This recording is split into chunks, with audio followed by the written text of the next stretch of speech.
It's now the last leg of my journey across Germany for the 2014 harvest, and I'm now heading from the Mosel to the Franken to visit the Hans Wirsching Winery in Iphofen. But before getting there, let's take a look at this sometimes overlooked region. According to historical records, the Franken has been making wine for over 1,000 years. While the Franken is a unique wine region, most people will never have the opportunity of trying its wines. In fact, 80% of production is consumed within a 155-mile radius of where it was produced. This is really unfortunate because stylistically the wines from Franken are very different from any other region in Germany. The wines are predominantly dry and powerful, and the star grape of the region is Sylvaner, a great food wine that is a noted match with asparagus. It's a medium-sized region of about 15,000 acres. Over 80% of wine production in the Franken is from white wine grapes such as Müller-Thurgau and Sylvaner. Due to the harsh continental climate in the Franken, most of the wine growing areas are by rivers or near protective forests. Most of the soils in Franken are calcium-based and therefore have a relatively high pH as compared to other regions such as the Mosel and the Rheingau. This means that the wines of the Franken are actually less acidic. And lastly, many of the soils, such as Keuper, conduct heat, which helps ripen the grapes. And of course, the bottle used in the Franken, known as the Boxbeutel, makes drinking wine from this region even more interesting. The bottle name is actually derived from the word Buch, or book. This traditional bottle is said to have come from the nuns. Boxbeutels were specially designed bottles meant to fit into a nun's purse, along with her prayer book, of course. Now it's the special EU-protected bottle of the Franken. So now some vital statistics about the winery we're going to visit. The Hans Wirsching Winery has about 80 hectares, or 198 acres of vineyard, and produces on average about 43,000 cases of wine. The most important wines at the estate are Sylvaner, Riesling, and Scheurebe. And lastly, the estate is a member of the VDP, an organization whose name literally translates to mean the Association of German Quality and Predicate Wine Estates. Generally, the top producers of Germany are part of this association. So without further ado, let's head over to the Franken region. After a 3.5-hour drive, I arrived in the Franken region to the picturesque medieval village of Iphofen. Like Bernkastel, Iphofen featured part timber construction, but with a unique Bavarian twist. I arrived at the Hans Wirsching Winery on Ludwigstrasse in time for an open house. It wasn't surprising to see a happy crowd when I got to taste some of the wines on offer. And who doesn't like Boxbeutels, the traditional bottles used in the Franken? I was interested in finding out more about this year's harvest and the Wirsching estate in the morning. I arrived at the Wirsching's winery in the heart of Iphofen for a tour of their old cellars and to learn a little bit more about the Wirsching's history. And since harvest had finished a week ago, there was plenty of time to look around. The Wirschings have been a winemaking family since the 1630s, having withstood the phylloxera devastation of the early 1900s and 2 world wars. The estate is now managed by the 15th generation of Wirschings, sisters Andrea and Lena. Meanwhile, the estate continues to expand and produce top-quality wines. Now for a little history. Michael Joseph Wirsching ran the estate during much of the 19th century, but after struggling with a number of bad vintages, he started a general store to augment the family's income. Today, many of the beautiful ornate wood barrels or fass in Wirsching's old cellar can largely be attributed to Michael Joseph. The big barrels have a capacity of over 5,000 liters,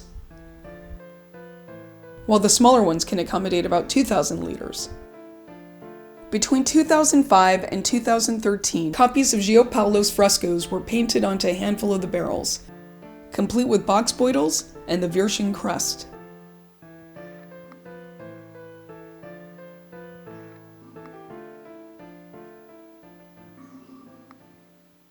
A couple generations later, Hans Wirsching, the grandfather to the current generation of Wirschings, returned from World War I, determined to turn the family's focus back to winemaking. Hans had many obstacles to overcome, the most pressing being that he had no working vineyards due to the phylloxera louse and the war. He resolved to rebuild the family wine estate and became a central figure in the rebuilding of Iphofen's vineyards with phylloxera-resistant rootstock. Hans was responsible for many additions to this portion of the Schatzkammer, or wine cellar, featuring mostly BAs and TBAs from the best vintages of the 40s, 50s, and 60s.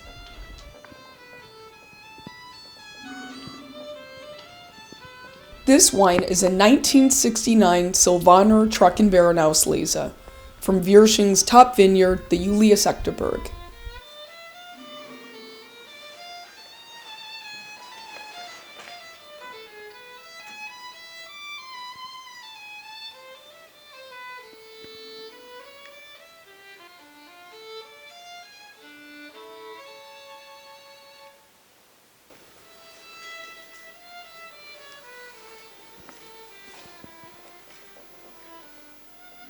Hans' son Heinrich and brother Hans Jr. took over the estate and continued to expand production.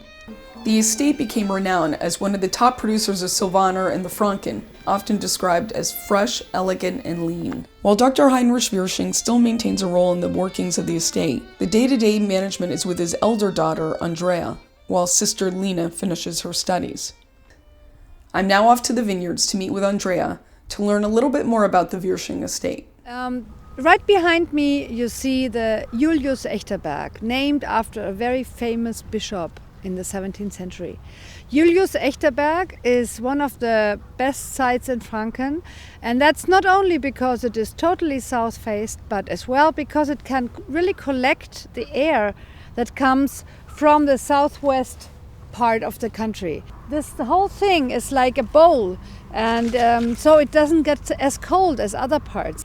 It is protected against northern and eastern cold winds by forest. So it makes a very decent, very special microclimate. Hot air, and then it has, through the woods, it has enough water, and it is a very protected situation, so that even in mediocre vintages, it makes the best wines. Beside the top vineyards of Julius Echteberg, the Wirsching's other holdings in the Iphofen mountain include parcels in the Kalb and the Kronsberg vineyard. All benefit from the special Kuiper and gypsum soil found there. But what is Kuiper, and why is it so important to the region? You know, it all happened in the so-called Trias, and this was about 220 million years ago. It was all about lakes here, lakes and seas, and they had little sediments, little crayfish actually, very, very small crayfish. And all these sediments made a gray stone that, if you would do like that, would put into small pieces. So this stone is called Kuiper. You see Kuiper here, you can see Kuiper here. And in between that Kuiper that you can see, you see some reddish parts with more sand in it. You see the gray parts, and see how quickly they fall into pieces? This is the sediments, and they heat up very much. We have in this area, when it's at like 30 degrees outside, you have easily 60 degrees in these little stones, because it has a high surface, a lot of small pieces that can heat up very quickly. And in between the Kuiper you see some white parts, which is chalk. It's called gypsum. But the Kuiper is really the thing that makes our wines precious here. That is the special terroir. And the Kuiper wines are always very spicy, a bit flintstone, and they need a long time to develop, but then they last forever. They have a very long lifetime. Top producers not only need good vineyard sites to produce world-class wines, but also must adhere to a strict grape selection process. So how does Wirsching go about selecting their grapes during harvest? The harvest has been finished already, but we still see some grapes hanging. Somebody forgot that. And of course what you see is that the grape itself is nice and green, and if I take one and a lot of sugar, a lot of taste, nice aromas. But you see as well that there is some rot on it, so if we would harvest now, we couldn't use everything. We would take away the parts by hand, cut out the rot, and just leave the parts that here are green or that have botrytis. Botrytis is a good rot. This is the berry you want. You have all the juice in, you have the aromas underneath the skin, it's perfect. So here it is rot. And there can be noble rot, which is good. It's a botrytis fungus that makes the Bärenauslesers, TBAs. But as soon as you see something white, it's bad and you don't want to have it. So you really have to throw it away. As we have a very expensive way to work the vineyards, I mean, they are steep, you have to do it by hand, and you know hand labor is very expensive in Germany. You have to have a top quality. You cannot afford to have a decent average quality. That's why we have to really cut out and take the best parts. Since harvest is already completed, Andrea is taking me to the Wirsching's new winery located outside of the old city center to taste me on some of the newly fermented wines from the vintage. We're starting the tasting with a dry Riesling from their top vineyard, the Julius Echteberg.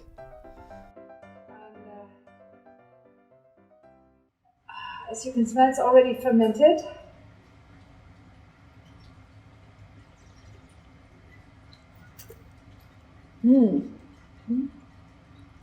It's really pretty. Pear, Granny Smith, apple. And this wine here, this Riesling, comes from an almost 40-year-old vineyard, organically treated. And end of the day, it will be kind of an Erste Lage VDP, like Premier Cru. What we used to call a dry Spätlese in former times will be good. I mean, 96-degree Elixrr is really good. So, explain to me, why is it still, it's kind of a cloudy white? Yeah, well, there's still the yeast in it. It hasn't cleared. And then we are just at the end of the fermentation, and it now needs time to settle and be on the yeast. And then we start with the fining, you know. Oh, wow. And how long does that whole process take? Well, you know, the better, it's always better to give it more time. So we take it easy. You know, we start with the fining and do that in January and so on and so on. So the wine will be bottled like in May or so. Wow. And I should think that the vintage is able to produce really long-lasting wines. You know, the vintage 2014, it is all about selection. It is all about finding the right and healthy grapes, because at the end what's in the wine, it has always been in the grapes, and everything that you manipulate in a way is finding the right grapes for the right wine, and then have them in an early stage selected so that after the fermentation you don't have to do anything else. Now with the thirsty business of the estate tour behind us, Andrea and I were finally able to sit down to taste through some of Wirsching's flagship wines and to discuss the 2014 vintage a bit more. The vintage 2014, it was kind of tough at the beginning, you know, because we had a very early start of the vegetation, and then came rainfall and some warm days and nights, and it was a lot of humidity, and of course we all know it's a time for fungus, and then came this Asian fly, we called it cherry vinegar fly, if you translate it. So we had to start real quick with the early ripening grape varieties, whereas with the Silvaner we could wait, and with the Riesling what we did is we just cut out a bunch of the grapes that we didn't like, that were starting to get infected, and let them drop, and then wait and let them ripen. And that was fine. That turned out to be good. So you got really good physiological ripeness. Yes. We had a Riesling average weight of 96 degree Elixrr. I even wanted to make a special light Riesling, and I wasn't able to because everything was ripe and nice. And so I think the vintage is good. The only thing is we missed 25% of the crop, because that's what we cut and let fall. The warm nights led to a problem with rot in vineyards all over Germany. But to what extent did that new fruit fly, the cherry vinegar fly, or the Spotterwind drosophila as it's also known, cause problems at Wirsching? This fly is going on red grapes. Mm-hmm. So what we had, I mean, we don't have a lot of red grape varieties. And of course, we had to hurry up with the early ripening grapes, but with the Silvaner and Riesling, it was not such an issue. In other regions, the Asian fruit fly jumped from the red wine grapes to the white wine grapes. At Wirsching, there were a number of cool nights after harvesting the red grapes and early ripening white grapes, which luckily stopped the pests from migrating onto the Riesling and Sylvaner crops. Before starting our tasting, I wanted to learn more about Sylvaner, the most important grape variety in the Franken. Sylvaner is not necessarily a varietal that we see a lot outside of Franken region, let alone outside of Germany. Yeah. So can you explain to me a little bit more about Sylvaner and the grape and how it's important to the Franken region? Sylvaner is the famous Franconian grape. It has a flavor of pear, melon, something like that. It has a certain urbiness because of the terroir. It has some flintstone, it has some pepper, like the little peppercorns, you know. And it has a lot of stone, really. And I think it's great for food. It's a great food wine. My great-great-grandfather called it Österreicher. And this old name says something about where it came from. It came from that Austrian Balkan area, like the Grüne Veltliner and many other great varieties. It came to Franken more than 350 years ago, and it always made a very strong base for all the winemaking here. Because, you know, in the past we had cold winters, and we needed grape varieties that would cope with frost and with hard weather conditions. It's finally time to taste, but not without learning a little bit more about today's lineup. Tell me a little bit more about some of these wines. Wines that I chose today, it is two Sylvaners. It's our estate Sylvaner, and then I have a Grand Cru as well, the Großes Gewächs.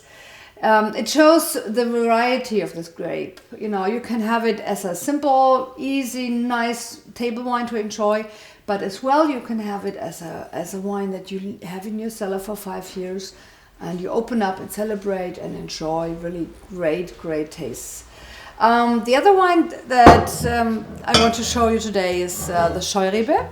Scheurebe is a great variety that has fruit flavors, a nice bouquet, a little bit reminding of cassis or pink grapefruit, and sometimes in the taste of Sauvignon Blanc. It's a very crisp, fruity and steely wine. And last but not least, it's our Grand Cru Riesling, 2012 from the Julius Echterberg, that is poured in the Lufthansa first class, and we are very proud that they choose a Franconian Riesling to represent German Riesling. Well, I think we start with the estate Sylvaner, don't we? Great. The easy thing about this screw, but I mean that's today. It's like just normal, is it? 2013. And what was 2013 like? Was it a classic vintage or? It was a much underestimated vintage actually, because we find here the wines have a great structure, and sometimes, I mean, now if I taste through them, I even like them better as the 12, because 12 was opulent, had all the fruit. 13 is a little bit cooler, a little bit more structured, more minerally, and I love it. See, this is our estate Sylvaner, and it is very nice and fresh. It's a young wine, dry, easy. It's great for the wine by the glass. It's great to drink it nicely chilled.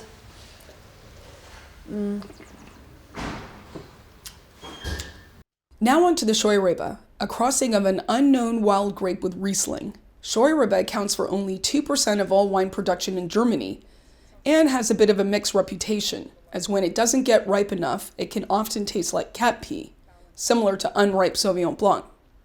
However, when it gets ripe and grown in steep vineyards, it can display an intense aroma reminiscent of pear, black currant, and ripe peach. So what's the next one you were going to tell me a little bit about Scheurebe? Scheurebe is that Sauvignon Blanc type of wine. A lot of flavors in the nose, and a lot of green components as well. So you have the cassis, you have the lychee, you have the pink grapefruit, but you have a little bit of that green herbiness as well. What export markets do you see Scheurebe? Scheurebe, we could export Scheurebe easily to all the export markets, actually. We have a great, demand Yes. in the United States. We have a demand in Hong Kong. Everywhere, really everywhere. Next up is the Grand Cru Sylvaner from the Julius Echtersberg vineyard site, one of the most important wines of the Wirsching estate. Okay, let's try. 2013, just released. You Nice. know, the Grand Crus, the große Gewächse, are always released in September, not earlier. September of the following year. So it gives them a little bit more time. It could as well be a year later, because it makes much more sense. They need time to develop. This one is still a baby. You can already get, though, on the nose how much more there is going on than in the first one. Yes, absolutely. It's much more So flavors. much minerally, and then you can get a lot of the, concentrated fruit. It's almost, in this one, you have some of the pears and whatnot, but almost a little bit tropical. Yeah, absolutely. Oh, much more intense than the estate Sylvaner. It's the Grand Cru, and it has all the flavors in a concentrated form, but you have a nice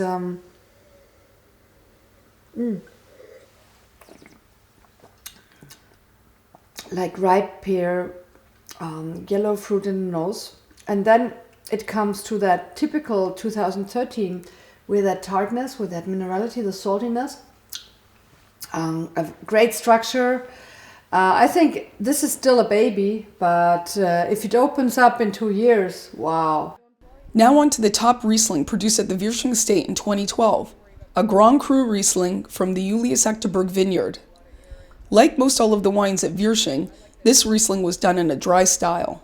So here we are. Here we have the 2012 Riesling Großes Gewächs of Julius Echtersberg.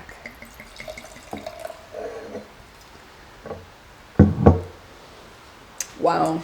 Just ripe apricot, a little bit of pineapple, some greenish components, and if you swallow, well, it's a Riesling, isn't it?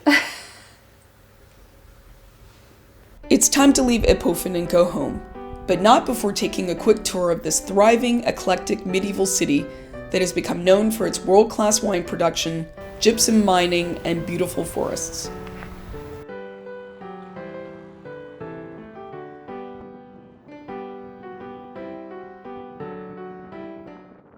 People have inhabited the area of Iphofen for centuries. In fact, Iphofen was first cited in historical records in 741 AD. In 1293, Iphofen was given permission by the Bishop of Würzburg to build walls, ramparts, and a moat to protect the city from attack. Today, much of the city is intact, just as it was built hundreds of years ago, complete with cobblestones and part timber buildings. The Old Town Center is a harmonious blend of mostly Gothic, Renaissance, and Baroque architecture. This Baroque town hall was completed in 1718. Many of the original walls and gates built to protect the cities hundreds of years ago are still in use today. This is the Einersheimer Gate. It was built in 1422. It was from here that boiling tar pitch or hot water were poured down on an invading enemy. A cross in the passageway commemorates the place where an Iphofen resident was stabbed to death by invaders in 1632. The Eulentor was a watchtower in prison. It was nicknamed the Rotting Tower after all the felons whose corpses were left to rot there. Sandstone figures such as these were commonly placed on the side of roads or near churches as points of prayer. It's a reminder of a time when life seemed less predictable. The Black Death, or bubonic plague, for example, wrought havoc here in 1584, 1611, and 1632. St. Vitus Cathedral has had an important place in Iphofen history, and as far back as 1293, this site has been dedicated to this saint.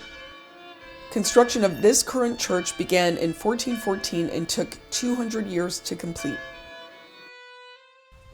It's easy to understand why St. Vitus is considered one of the most beautiful churches in the Franken, with its stunning blend of Gothic, Renaissance, and early Baroque architecture. The original chancel glass windows date back to the 15th century.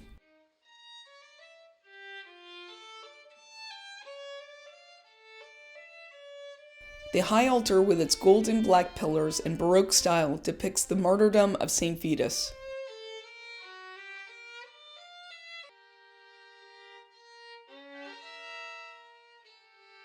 The fine Madonna of Iphofen, carved in lime tree wood, is considered to be one of Saint Vitus's treasures.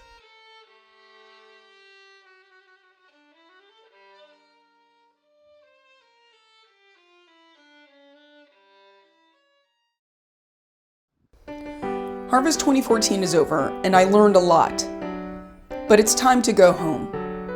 Special thanks to the Wirsching estate and all in Germany who made Harvest 2014 a reality. Auf Wiedersehen. Tschüss.